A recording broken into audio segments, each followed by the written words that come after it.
welcome back to our channel, Lynette and Autumn. I'm Autumn and Lynette isn't here today, but she will be another day. So today we're going to be talking about who Ruby Bridges is and how she made an impact on the civil rights movement. And today I have two special guests with me. So this is Abby. And this is Brooklyn. So let's get started. Okay, so now we're going to be going around and asking some of our fellow classmates what they know about Ruby Bridges. What? So this is Keegan. So Keegan, what do you know about Ruby Bridges? That she was the first black girl to go into an all-white school.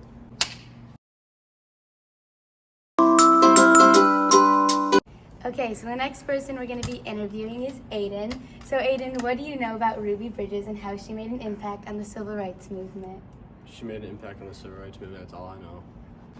Ooh, you suck! We're going to Mr. Fuller's room. Yeah.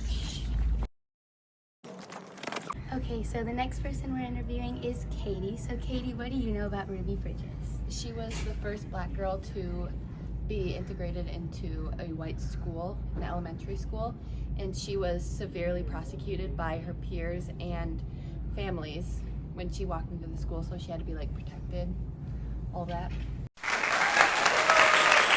Okay, so this is Maya and Avery. So what do you two know about Ruby Bridges? Isn't that girl like dead? So as you guys have seen, not very many people are educated on Ruby Bridges, so it's very important that today we teach you how she made an impact on the civil rights movement. Alright, so Abby has done a lot of research on Ruby Bridges, and she is far more educated than some of the other people that we interviewed. So Abby, would you like to explain everything you know about Ruby Bridges' childhood? Okay, so during the civil rights movement, a lot of children were affected by racism and segregation. One of these children being included is Ruby Bridges. Ruby Bridges lived in Mississippi until she was 2 and then moved to New Orleans, where she would get the chance that would change her life.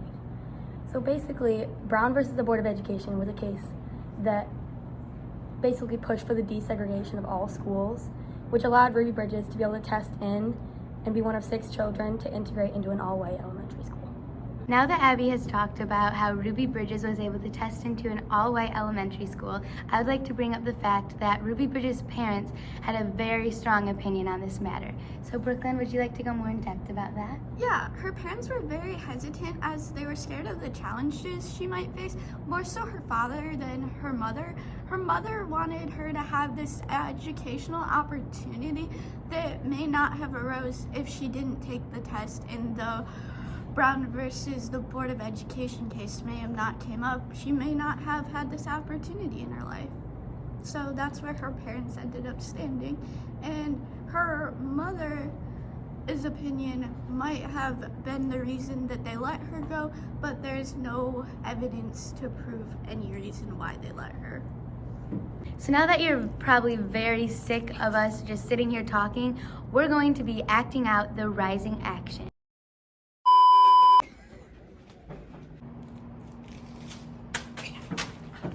Oh my god, I don't even know why she goes here. She's so ugly and doesn't deserve to go here.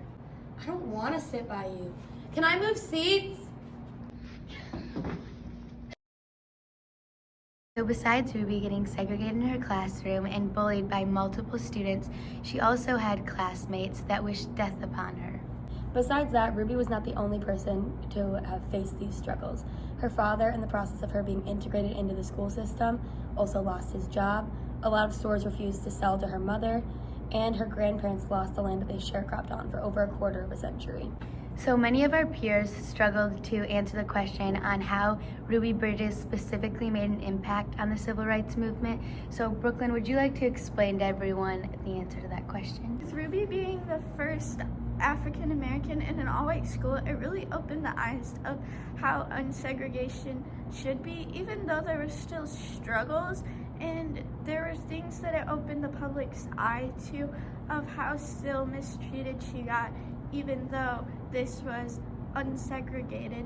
It's just she was in the same school with one teacher who was the only one in the whole school that would teach her. So she kind of started that unsegregation in schools, but it still really wasn't like what it should be at the time. Overall, Ruby Bridges has faced many struggles growing up, and she has made a huge impact on the civil rights movement.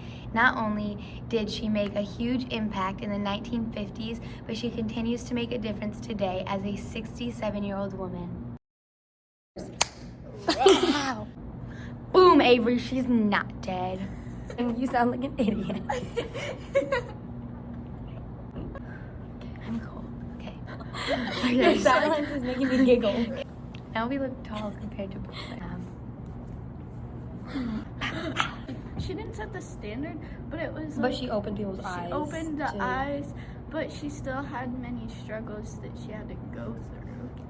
She opened the eyes of people to like the How reality of how the case unfair. ruling should, and how unfair the school system how are. unfair it is, even though it's supposed to be Wait, what are we doing? What part are we at?